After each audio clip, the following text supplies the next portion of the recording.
एक तुर्की नाम का देश है, उसके अंदर खलीफा, उसकी स्थापना यानी सत्ता पे खलीफा को बिठाने की मुहिम चल रही थी। खलीफा कौन होता है? जो अल्लाह को रिप्रेजेंट करता है, और उस मूवमेंट को खिलाफत मूवमेंट कहते हैं। इस खिलाफत मूवमेंट के बारे में आपने बहुत सुना होगा, लेकिन एक गुजराती को खिलाफत का मतलब समझ में नहीं आया। एक मक्कार इसी कांग्रेस पार्टी का अध्यक्ष रहा है, उसका नाम था मौलाना मोहम्मद अली मौलाना जौहर अली, जिसके नाम से एक दंगाई हिस्ट्री शीटर, मेरी अलीगढ़ मुस्लिम विश्वविद्यालय का एक सीनियर, जिसने रामपुर में करोड़ों लोगों की, बेसहारा लोगों की ज़मीन छीन करके इन दो मक्कार लोगों के नाम से विश्वविद्यालय बनाया है। मौलाना मोहम्मद अली जौहर और मौलाना मोहम्मद अली ने गांधी को समझा कि यही एक आदमी है जिसे मूर्ख बनाया जा सकता है, और उनसे कहा कि टर्की के अंदर खिलाफत आंदोलन चल रहा है, और अगर इसका समर्थन भारत करेगा तो भारत के मुसलमान आजादी की लड़ाई में और बढ़ चढ़ के हिस्सा लेंगे। उन्होंने खिलाफत का उससे मतलब पूछा। वो भी मक्कार ज़हीन समझदार लोग थे, उनको मालूम था कि इनको उर्दू का कुछ पता नहीं है, इनको अरबी के शब्दों का कुछ पता नहीं। उन्हें समझाया गया कि खिलाफत का मतलब है अंग्रेज़ों के खिलाफ लड़ाई। उन्होंने अच्छा कहा और शुरू हो गए, और पूरे देश में खिलाफत मूवमेंट को समर्थन दिया।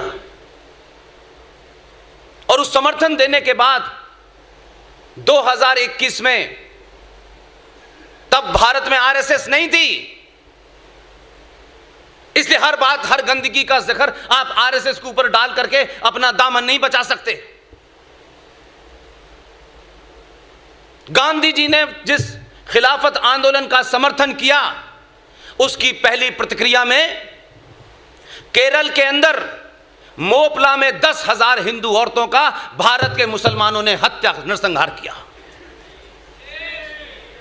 शेम कहने से अगर बात खत्म होती तो इससे पहले भी लोगों ने शेम कहा। यह शेम का मामला नहीं है। इसलिए जो घटना है उसको सही पर्सपेक्टिव में समझिए। इस बात की चर्चा मैंने बहुत लोगों को, बहुत नेताओं को, बहुत लोगों को ये कहते सुना है, ऐसा हुआ था, ऐसा हुआ था।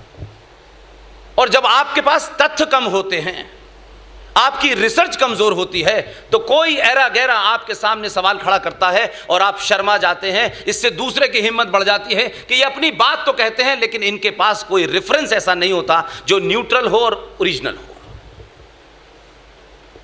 इस घटना के बारे में जब गांधी जी से कहा गया तो गांधी जी के पास कोई जवाब नहीं था।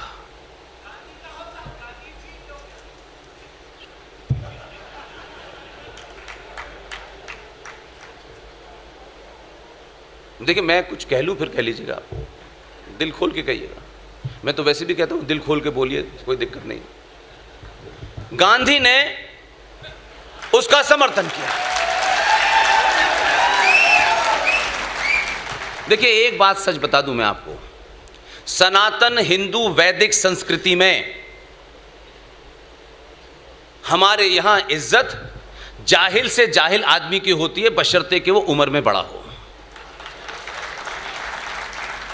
इसलिए किसी के नाम से आगे जी लगाना, इसका यह मतलब नहीं है कि उनसे कोई जाति मेरा झगड़ा है, इसलिए कि वो उम्र में बड़े थे इसलिए लगा रहा हूं।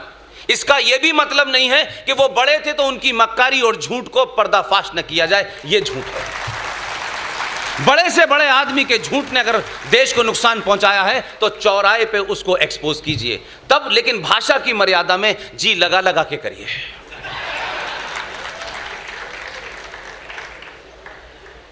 दो लोगों का नाम लेना चाहता हूं। मोपला में भारत के मुसलमानों ने खुलेआम जो हिंदुओं का नरसंहार किया, इसकी चर्चा 5 जन अखबार में नहीं हुई कभी।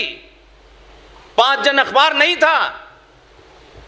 कांग्रेस पार्टी के 1894 में,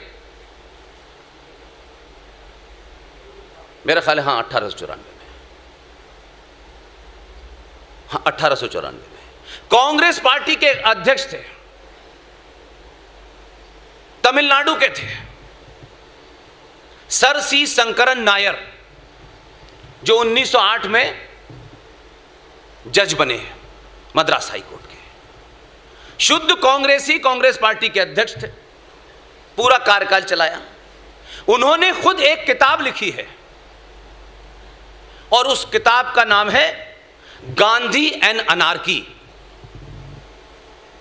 उस किताब के पेज नंबर 132 पर, अपेंडिक्स 3 पर, कांग्रेस पार्टी की एक अध्यक्ष जो विदेशी महिला थी, जो 1917 में कांग्रेस की अध्यक्ष बनी, उनका नाम था एनी बेसेंट। पेज नंबर 132 के ऊपर एनी बेसेंट, चैप्टर का नाम है मालाबार एगोनी। एक एक शब्द में गांधी जी की धज्जियां उड़ा दी उन्होंने। लिखने वाला कांग्रेस का अध्यक्ष, किताब का राइटर अध्यक्ष, और जो शब्द आज कोई इस्तेमाल नहीं कर सकता, वो शब्द उस किताब के पेज नंबर 132 के अपेंडिक्स 3 में उन्होंने इस्तेमाल किए हैं। सब रेफरेंस है, लेकिन आप पढ़ना नहीं चाहते।